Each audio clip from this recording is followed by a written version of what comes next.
I believe you have started the new year with full of energy and with a whole bunch of new plans and ideas. In this video, I'd like to tell you 4 things that all successful language learners keep doing to achieve what they want to achieve. And at the later part of this video, I also share with you a small tip that will help you pronounce English in a better way. I'm not sure what plans and projects you have for this year, but as you're watching this video, I guess English is still a roadblock on your way to success. And if that is the case, I hope that overcoming it is one part of your plan for this year. I'm using the word overcoming because I don't like words such as enhance or improve. You may have been improving it for quite long already, haven't you? Learning English is not a long journey, and if you're tired of those improvement or enhancement or enrichment, that's a really good signal.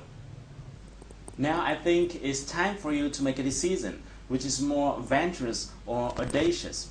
A decision says you have overcome the language obstacle at a specific point of time that we can see it clearly in the near future, such as by the end of this year or in the middle of the next year, at the time you have been able to hear and speak or even present in English confidently, no matter you're in a meeting with your foreign partners or in a job interview with a multinational corporation. The only one thing which is more important than anything else is your decision. Once you have decided that language is not something that can block you on your way to success, then nothing can stop you. Nothing.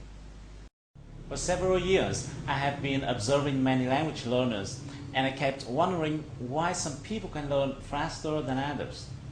And I have found that there are 4 things that all successful language learners do. If you're not doing these 4 things, you better do them right now. Number 1, set a goal.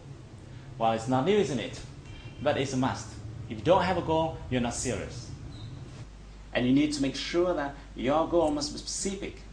It must be clear, and this one is important. You must believe in that goal. A goal doesn't make sense if you don't believe in it. Number 2, slice it into small pieces. Make it easy. Make it comfortable.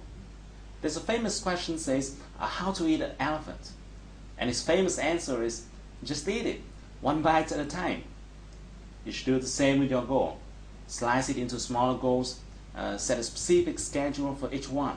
It should be so specific that you must be very clear about what you have to do this evening in order to be closer to your goal. And number 3, be ready to face your roadblocks. No matter what kind of goal you are setting for yourself, there will always be obstacles and difficulties. If a journey is too flat, it means the goal you set is mediocre. Big goal always comes along with big obstacles. Your job is to overcome the challenges one by one and stick with it until you achieve your goal. And finally, ask yourself this question. Is what I'm doing now getting me closer to my goal?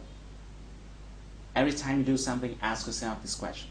That's a really powerful question.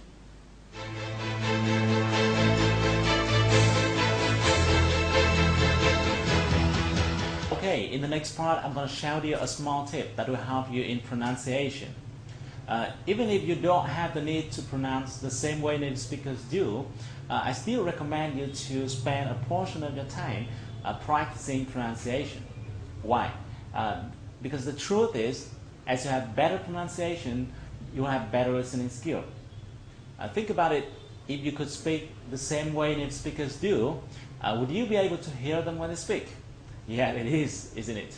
But this is what most people do not pay attention to, because people would normally think, well, I'm not seeking for perfection, or I don't have years living in the US or UK, so it's okay for me not to pronounce well. No, it's not true. Learning pronunciation is about learning a skill. It's not about art, or it's not about talent. If you practice it often enough, you'll be proficient at it.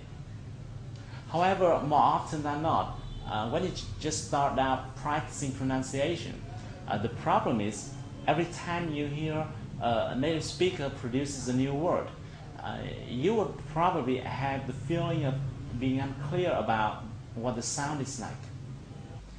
This is absolutely normal because the first time you hear a strange sound, you'll probably experience that feeling. And consequently, you might be tempted to look at the text version of that word, hoping to get a better feeling of how it's pronounced. Even though doing that way may make you feel a bit more confident, but the fact is, looking at the text will likely drive you to pronounce the way which is not really close to the way native speakers do. In other words, the way a word is written may fool you and make it pronounced improperly.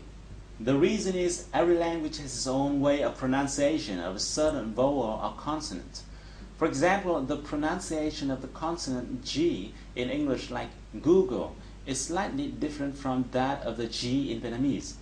Or the vowel N in the word man is slightly different from the vowel An in Vietnamese. Therefore, in order to pronounce the way American or English people do, you need to ignore the writing aspect of words. What you should do is to close your eyes, focus into your ears, and to recognize the sound you hear. This is a simple technique that can help you recognize the sound more easily. When you listen to a word, split your listening focus into 3 parts. The first thing to focus into is the consonant of that word. Let's say you're listening to the word change. Focus into the sound ch. You'll find that this sound is similar to the consonant of words like choose or chat or cheer. The second thing to focus into is the vowel of that word. With the word change, this time you try to recognize the sound A. You'll find that this vowel is similar to the vowel of words like gain or rain or lane. And the last thing to focus into is the ending sound of or the final sound of that word. With the word change above, this time you try to recognize the sound J.